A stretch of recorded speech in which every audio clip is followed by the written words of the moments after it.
where am I going to get this strength? And a lot of it, I think, had to do with all the preparation that I've been doing for, years and years and years. And in particular, the last couple of years of going out in snowstorms and climbing up the mountain every single night and doing athletic feats that just took me to the edge, just to keep pushing my body further and further, just as a reserve, that just in case.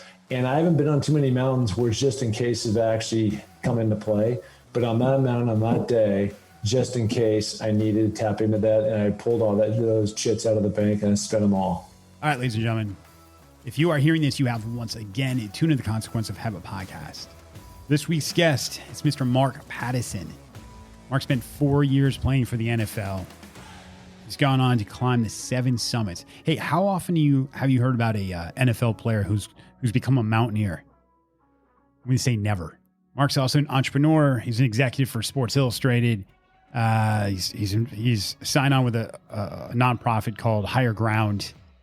And the dude almost died on Everest a couple months ago. Like no joke.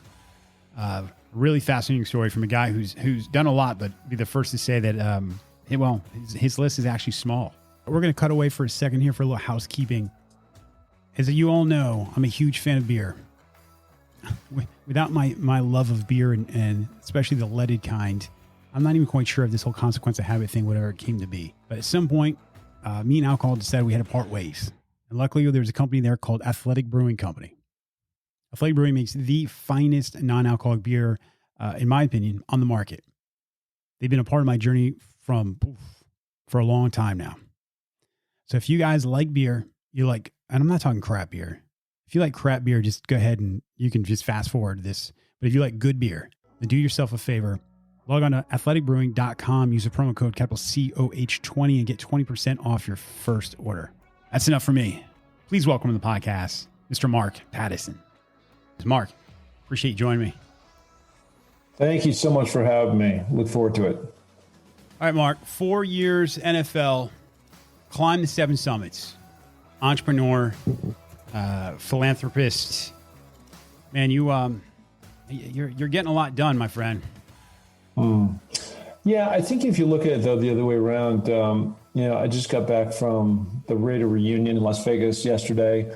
We're recording this podcast on August 5th. I'm not sure when this is going to run. Doesn't matter. But, at the end of the day, I think a lot of people that go through life, and especially when you play in the NFL, they see that as their pinnacle. And, I've always tried to look forward and not behind. And then for me, like where I'm at right now, I just finished the 7 summits, as you just mentioned.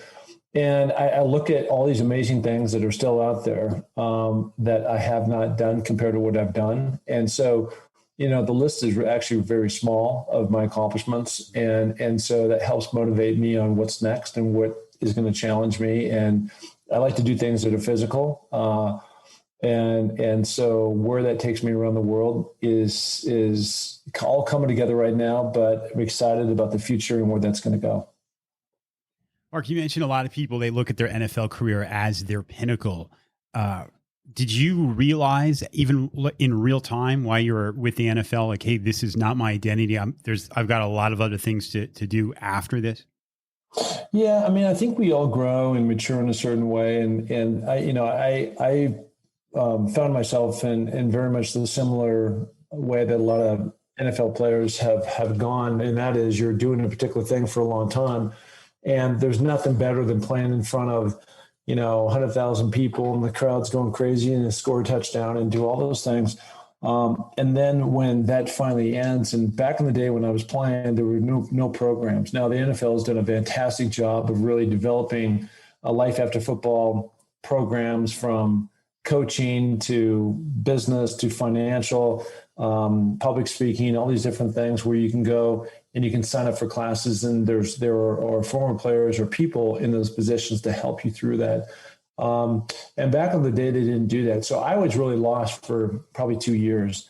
And there's a lot of life lessons that I learned out of that gap of being lost and trying to figure it out and so frustrated. And I knew I wanted to do something great, and I wanted to do something independent. I didn't want to go work for a big company. I just had no clue what it was because I'd never done anything outside of playing football. And so when you take in my case, 5 years at the University of Washington, and then you put another 5 years on the NFL, while I was going at it, that's 10 years of your life. It's a whole decade of just doing that one thing. Just like right now we're going through the Olympics and you see these different gymnasts have been at this for 4 to 8 years, trying to accomplish one thing on that one moment, that one day. And when that's over, it's like, how are you going to position yourself to what that next? And what I learned, I guess the bottom line is this, is that, for all of us, you really just have to take the energy that you have when you're playing football and redirect that. And whatever you do, take some kind of action, and you have to step into the fear, because you're not going to know what the heck you're doing. You got to take steps. And even that step might be the wrong step, but at least you know that step that you took is the wrong step. To not take that step, and maybe that will lead you to this path over here. And that's what really helped me evolve over time and continue to you're not going to figure out anything if you're just treading water in one spot. Yeah. Yeah. You mentioned actually in a podcast I was just listening to that you were talking about challenging yourself to the 7 summits. And that when you kind of made that commitment, or you're looking at that challenge, that you're actually going through a somewhat a rough period in your life. Is that what we're talking about? I mean, is that something completely separate? Explain that kind of thought process of what was going through your head and then made you say, hey, this is my next chapter and what I'm going to take on. Yeah. I mean, I think those two things could be separated. When I was coming out of the NFL, that was a different period. I guess I was going through a rough patch too, but I didn't have people calling me on my telephone saying, hey, come and coach, or come and broadcast, or come and work for my insurance company. Right. I had none of that stuff. And so I just had to ultimately figure it out and go create my own opportunities. In the case of the 7 summits, which, from when I played football, there's, 20 plus years gap in between there where I was having kids and I was married and everything else. And I found myself in a position where I've been married to somebody for a really long time. And they didn't want to be married anymore. And so now you're breaking up the family, and how do you deal with that? And after going through a couple of years of feeling sorry for myself and drowning in sorrow and everything else, one day I woke up and I said, you know what? I don't want to do this anymore. I'm tired of again, treading water. And in order to propel myself forward, I need to change the question, which before I was saying, how did I get here? I need to change it to, what am I going to do about it? And it's really at that point in time where my focus went from, life, how could I possibly move on? What about the family? All the what ifs that you go through to this new place out in front. I want to do something great. I want to do something athletically great. What is that going to be? I knew I can still go back and play in the NFL, of course. I'd grown up in Seattle, very mountainous community. There's all these legends that had climbed Mount Everest and the 7 summits. And so I went back to my house and I typed into the computer and into Google and said, has any NFL player ever climbed the 7 summits? And the answer was no. And I said, I'm going to be that guy. And that put me on this 10-year path. And at the time I thought 7 summits, 7 years. And what it turned out to be is really took me 9 years to complete the 7. I did 2 of them twice. And so, between COVID and Mother Nature and other things, it's just another testament of sometimes you get roadblocks and you just got to, hold the same vision, but take a detour and go around those things. Yeah. Yeah. When I was first looking into your story, the fact that you played for the NFL and then go on to be a Mountaineer, those in my mind, traditionally aren't two things that kind of are connected. Right. I think of, man, they're not connected at all. And that's a great point. And, I just got back from the Raider reunion in Las Vegas, and I got together with these old famous Raiders, and it was great to see them again.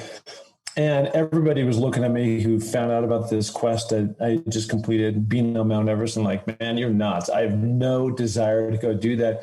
And a lot of it, I was a wide receiver. I'm around 200 pounds right now, 6'3". And everybody considered me in the beginning I'm carrying way too much weight just on my body, because in a lot of cases you're carrying on Denali, we were carrying 140 pounds. I mean, think about that. It's almost not double your weight, but 2/3 your weight. And that's a lot of weight to climb up a mountain with. And most of the guys, if you take a look at the perfect physique, it's more like that Lance Armstrong Tour de France rider where you're you're 5'9", 5'10", 160, right? It's just they're lighter moving up the mountain and all this stuff. And so anyways, there was a challenge all the way around, and also going back to the football guys, most of them are broken up, right?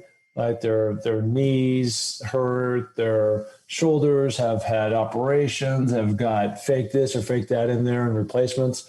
And I fortunately have not had much of that. And so it's just from a physical standpoint, they just can't do it and they don't want to do it. And, a lot of those linemen are 300 pounds. So, I mean, there's just no way in the world they could ever pull that off. Yeah, well, that's what came to my mind. It was either somebody who after the sport, if they were big, got big in other ways, or it was just people that had their bodies were broken. I mean, the thought of, I've seen some players go upstairs and kind of struggle. So climbing the 7 summits wasn't something that popped in my mind when I thought an ex-NFL player.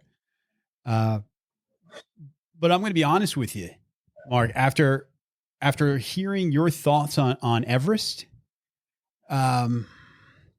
the powers that be are at Mount Everest are not going to be hiring you to recruit tourism or getting other people. That was an absolutely brutal sounding story. Yeah.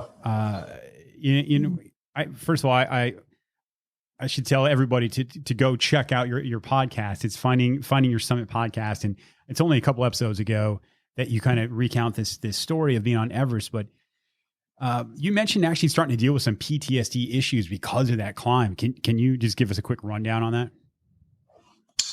Well, I mean, look, as I said, none of the Raiders, after hearing what I went through, like they wouldn't even consider this to start. And after I got done telling them what I went through, they were even more convinced and had more conviction that this is something they wouldn't even want to think about beyond going to the theater and watching the movie Everest, on the big screen. And that's the way that was. And so, look, I had a really rough go.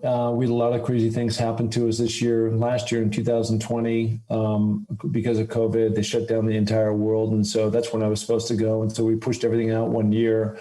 And then when we were there this year, COVID followed us up onto the mountain and shut a lot of expedition teams down.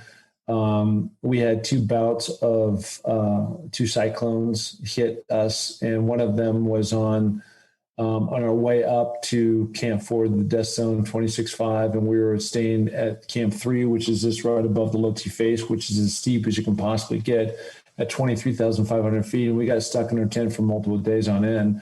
And then, from eating freeze-dried food, to me, it's like sawdust with hot water on it. It was awful. My system really was rejecting it. It just put me in a bad position for summit day. When I started in, I got snowblind, and then I started in, I didn't have a whole lot of energy when I was moving up the mountain, and it was so steep, from the moment you get up as you're making your way up on summit day, and to be half blind and then run out of oxygen.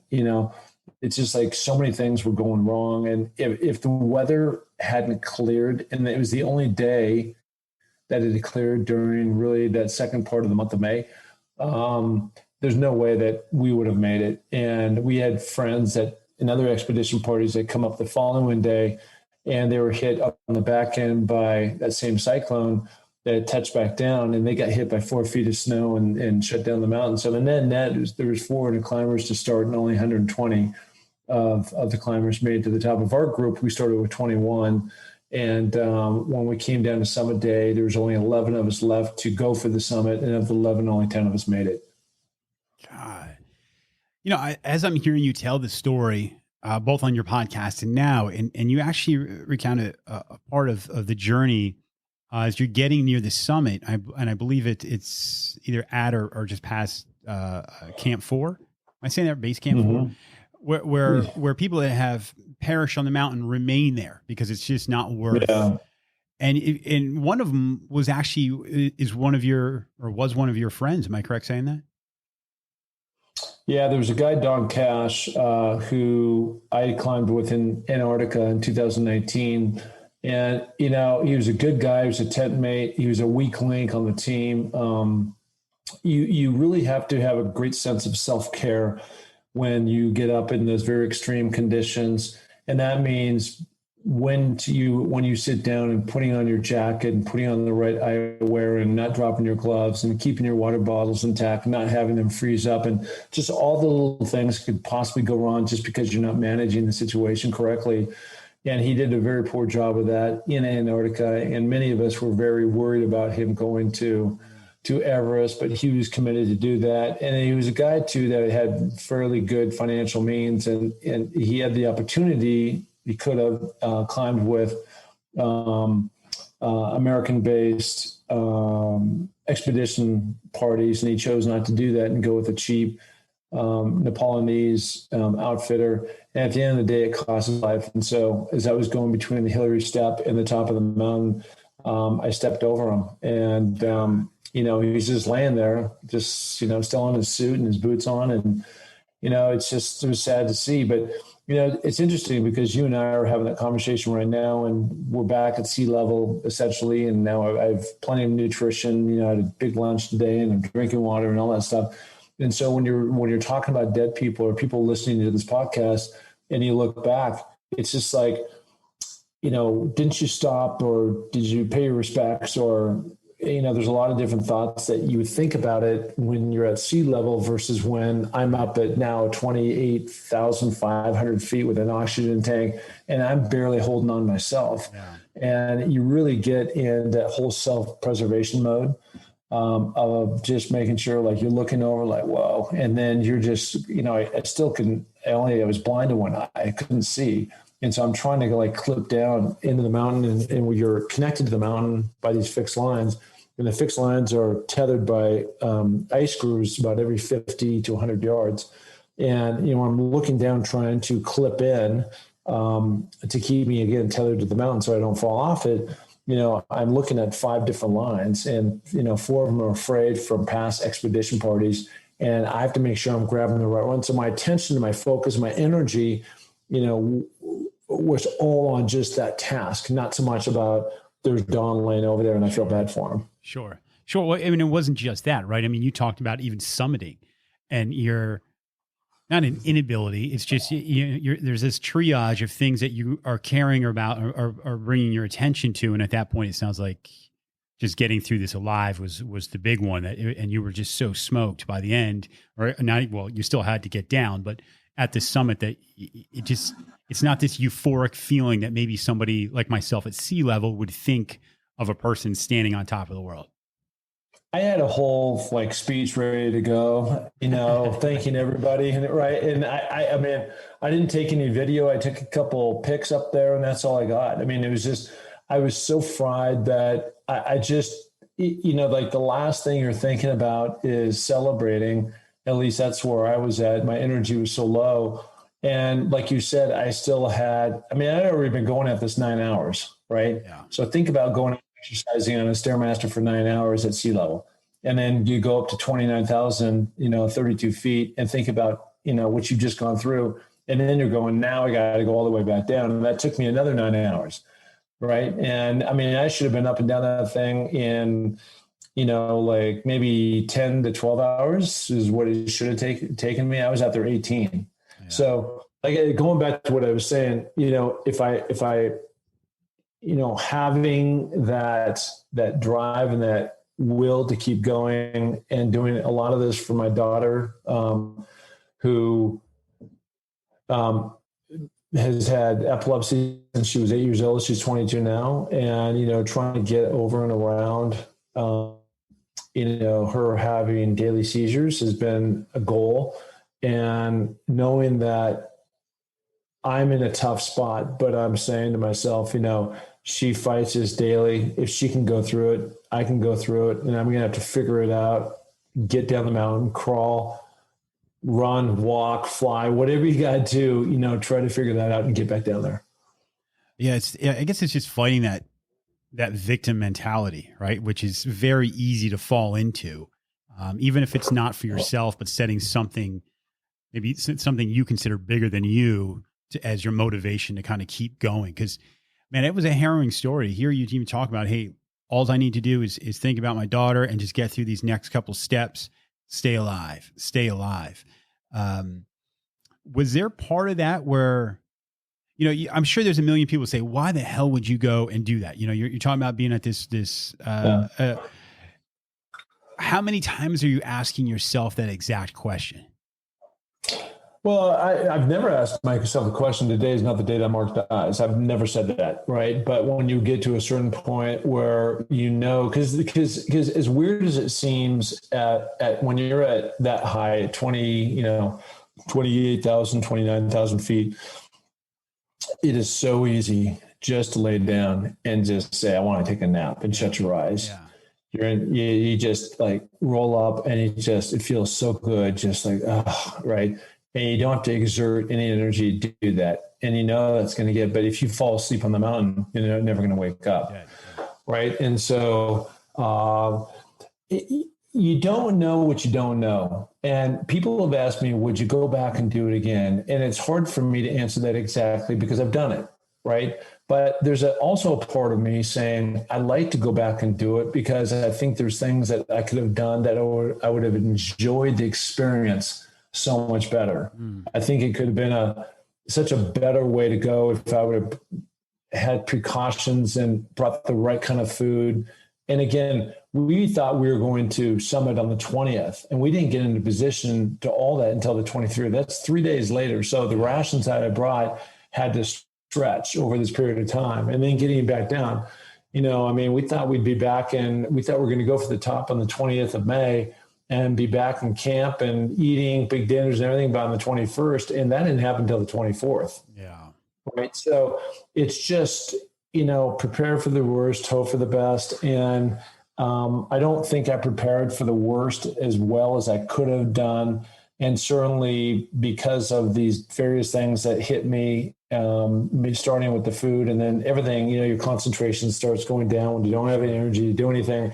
And it's just, you're trying to minimize the mistakes that you might have. And again, I'm very blessed that on that particular day and that only day, the sun came out and it was a bluebird. It was still cold, but it wasn't the kind of weather that maybe some of us have seen in the thin air where the superstorm comes in, the cyclone hits the mountain and it's blowing 200 miles per hour. Now I can tell you at Everest, or not base camp, but Camp 4, the death zone, 26,500 feet, it looks like a war zone.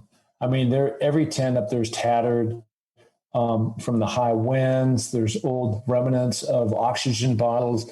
It's I had a dead guy laying next to me from May 12th that he died of exposure. He's laying right there, and it's just, it's like real, and it is like nothing to play with. And so, I guess going back to your question, and then I'll end it there, which is, why would somebody want to do that? And when you get into it, it's almost like being obsessed with the ultimate goal. And I've had such mad respect too for, this is just me personally, about the people who've actually pulled that off, have climbed Everest. I've always looked at them in a different light. And I've always said to myself, if I could ever be like them, wow, that would be an accomplishment. And that's, a lot of motivation to making that happen. Sure. Hey, I want to take a break just to give a little shout out to another organization, and that's called the Patriot Fund. Patriot Fund is another 501c3 nonprofit they're helping support us, specifically our veteran programs. This organization supports active duty, reservist, and veteran organizations doing amazing things within those communities. If you guys want to see some of the work that they're doing, you want to check out, maybe support them, check out thepatriotfund.org. So you're clearly somebody that understands struggle, physically, mentally. Just from going through your podcast guests, I've heard you talk about cycling multiple times. You just had Tyler Hamilton, it was a guest we both shared. What is it about people that that have that ability to suffer that you kind of look at and kind of are in awe of? That's a good question. Never been asked that question before. I think whenever you're suffering, you just don't know what, I think this applies to everybody, what you're really capable of something until you look at like the Jewish community back in World War II in Germany, and the concentration camps. And I've been in Dachau over in Germany, and it's just like trying to compare my struggle with what they had to go through. Does not even compare. It doesn't even fly on the radar. But many of them, not all of them, but many of them overcame starvation, being beat, treated horribly, in there for 2 years, seeing other family members, killed and everything. And yet so many have come back and so strong and so resilient. And, where did that come from? Yeah. They were just the barber or something down the street. Sure. And they went through this, and they turned out to be, just heroic in what they overcome. And I've talked to other people who have been, burned in a car crash, where they can literally peel the skin off them. Like, why would they have the will to come back? What is that thing inside? And I think for all of us, it's different. What that is, I'll tell you for myself, you got to have a strong why, but, and I've had experience with this with other people, but I don't think you can begin to prepare to have a strong mind if you don't have a strong body.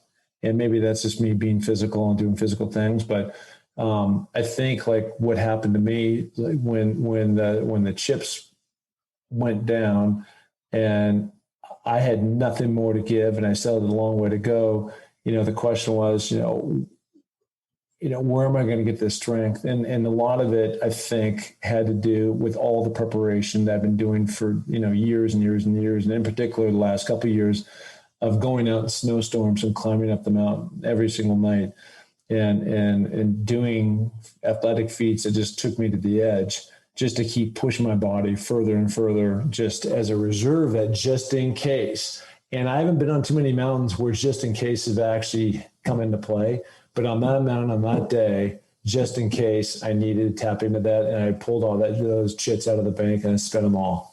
Yeah, it's like an insurance policy, right? You don't know if you're going to need it, but that time very well may come. And I believe there is something inherently positive about a form of suffering physically. I think what it does, I think you're right. I think become mentally strong by being uncomfortable. There's that saying of being comfortable being uncomfortable. And I do think there's something to it. I think it's something that we're lacking as a society right now. I mean, that's why, these crazes like the Spartan races or the Go Ruck things, there's all of these things, because I think there's people that are really looking for that feeling of doing hard shit and coming out the other end and feeling a certain way about it. Because I think it's part of the human experience. And it's not something that is around us all that often, because it's very easy to be comfortable these days, right?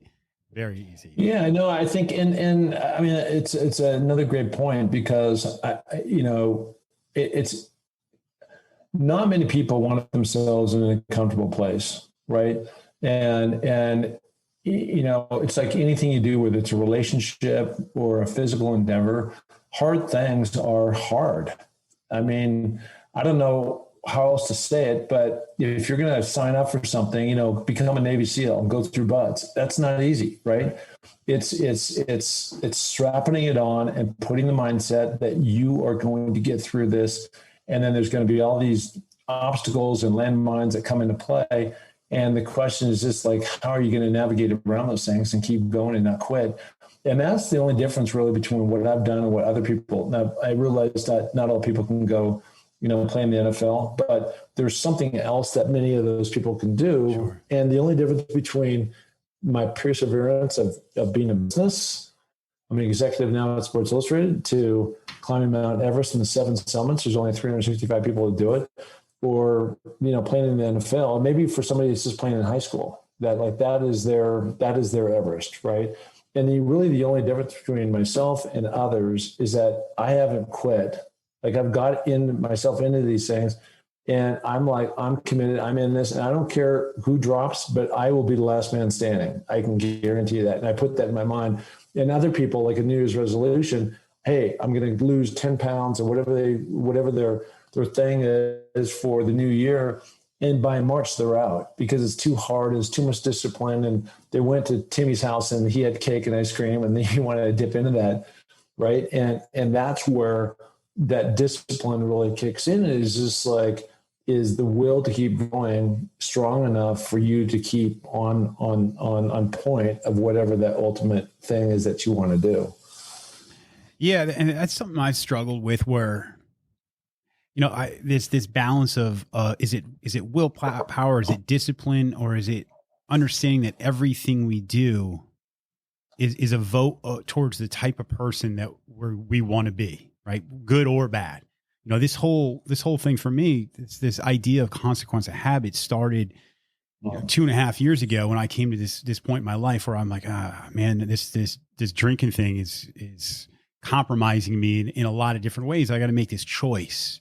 Do I want to do this every day and remain this thing that I've been for a while, or do I want to make positive changes?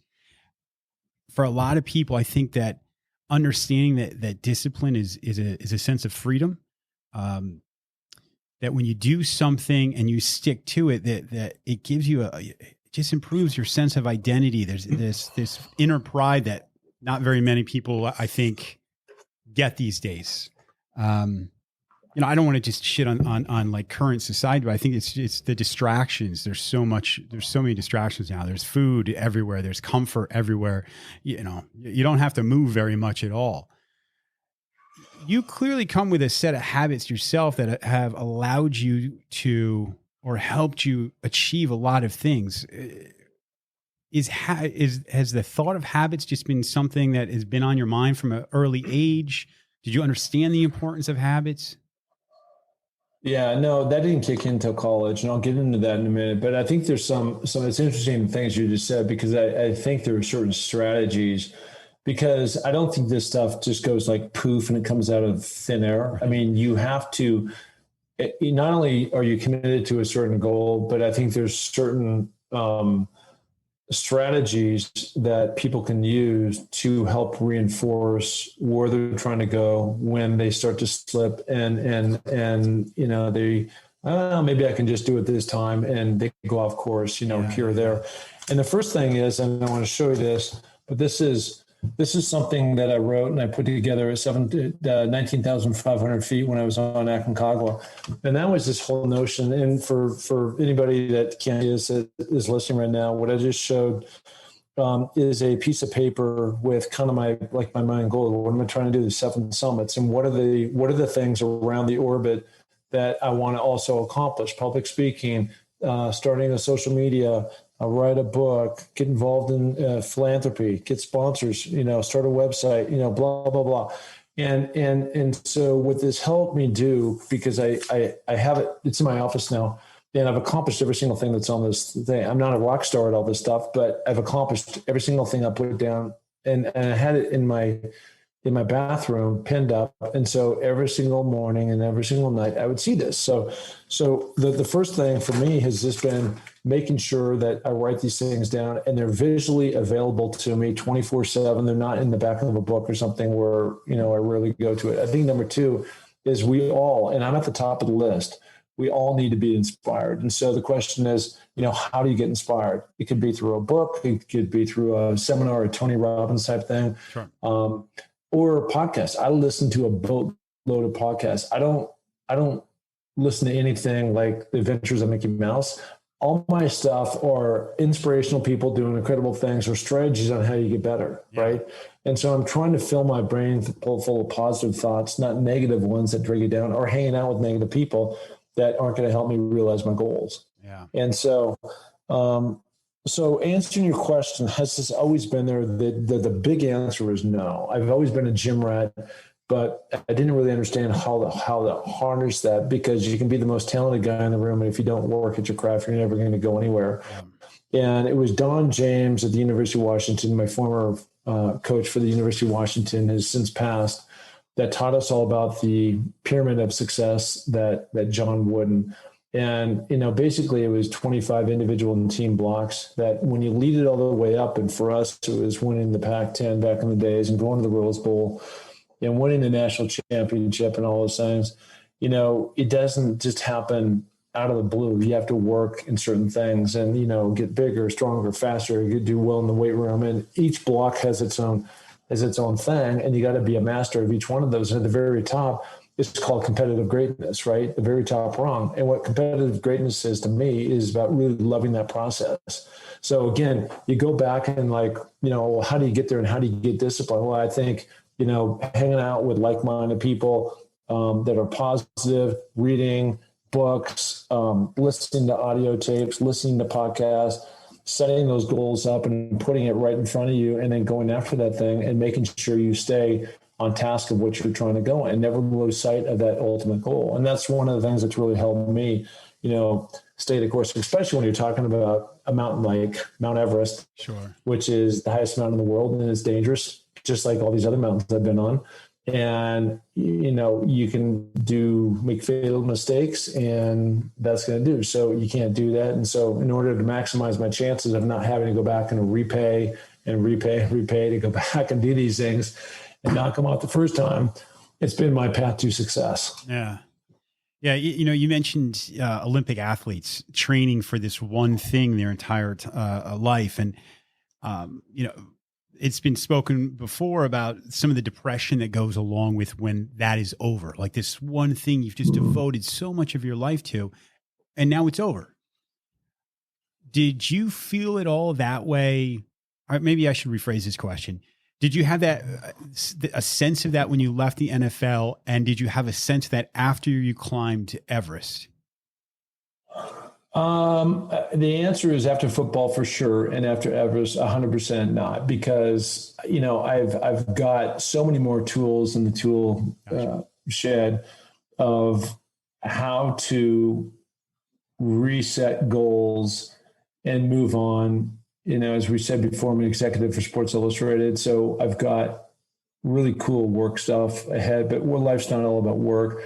I'm already planning to go down to Ecuador to climb a mountain called Epoxy, 20,000 foot peak. I'm pretty clear that I don't want to do anything more in the mountaineering world that involves suffering. I was up on the mountain for 2 months, and that's a long time. And people don't realize how long that is to be away from your family and friends. And just I can go do that for a week, but for 6 weeks is a very, very, very long time.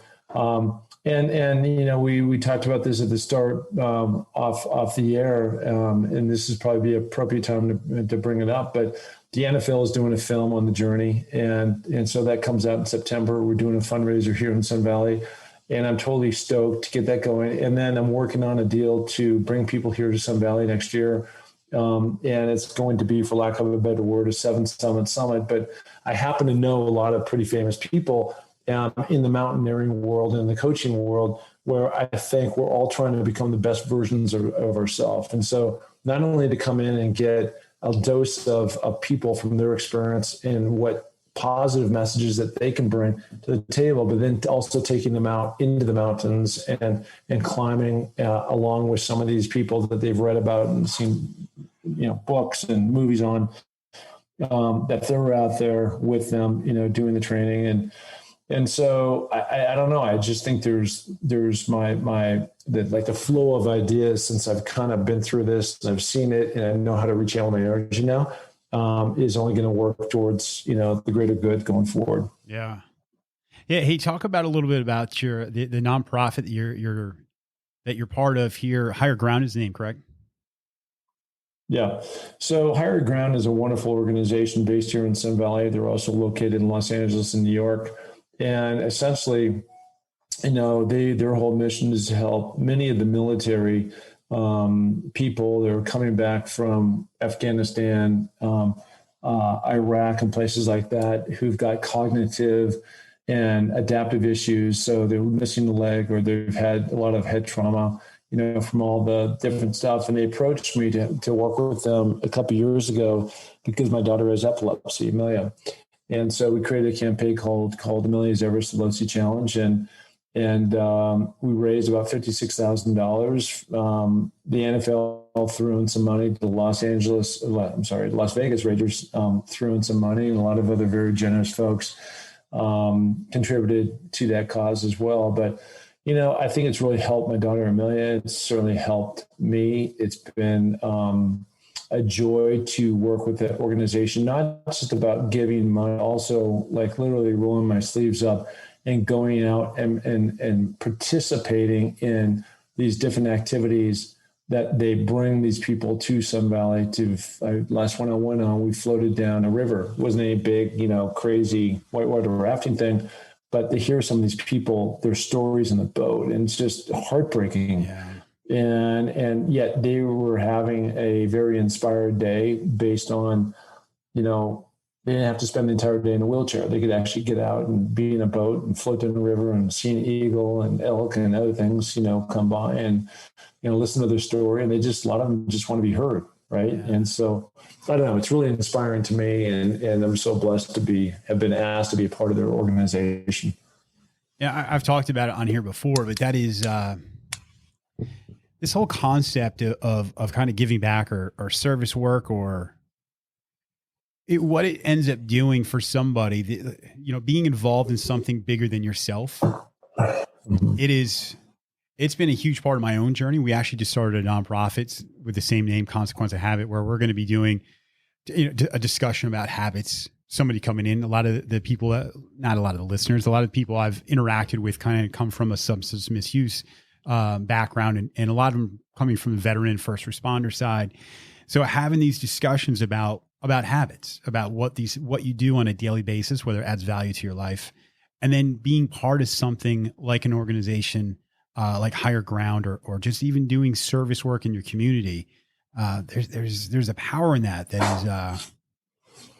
is it's strange, the thought of doing something for others, yet is a selfish way of how it makes you feel about yourself. Does that make sense? Mm-hmm. Yeah. Well, I think it's one of the most powerful things that we can do. And like I said, it's really been, it's taken me to a different level. So, rather than just give the Red Cross, and they're all good organizations, but the Red Cross $100, it's been wonderful to actually be involved and roll my sleeves. And I was just at a planning session. We're turning the film that we're showing here into a fundraiser. And so working with Higher Ground on what that's going to look like. What's the sponsorship? Who we're going to go after? How many seats we can fill, all those kinds of things. And it's fun to be in the planning session. And we just, I was part of a Higher Ground, their biggest fundraiser of the year, called the Hero's Journey. And myself and Jim Mora and General Mattis and some others were involved in that. And, we raised 1.2 million. I mean, that's insane. It's awesome. Right? It's awesome. Yeah, it's just insane. This little Sun Valley, Idaho that I live in. And to walk away and have everybody just really jacked up. Obviously, they've been working hard and long towards this goal to achieve that. Pretty sensational. Yeah. Listen, you've been gracious with your time. I appreciate you coming on here. If anyone wants to find out more information about you, where should they go? Yeah, all the social channels, the podcast, the philanthropy, all this stuff is all gathered in one spot. And that one spot is Mark Pattison, NFL.com. So Pattison, NFL.com. And I seem to be all over the internet these days. If you Google me, you'll find it pretty quickly. So that's where you can find me. Love to communicate with anybody that wants to reach out, and appreciate the listen. Thanks, Mark. I appreciate it. Thank you. All right, that's it for me. Huge thanks to Mark Pattison for coming on. Make sure you check out his podcast, Finding Your Summit. And then all of his other links and his website and all that stuff here will be in the show notes. And I'll catch you guys next week. This show is brought to you by the team here at Consequence of Habit and is an arm of our 501c3 nonprofit. The show is produced and edited by the one and only Anthony Palmer. It is part of the Palm Tree Pod Company network of podcasts.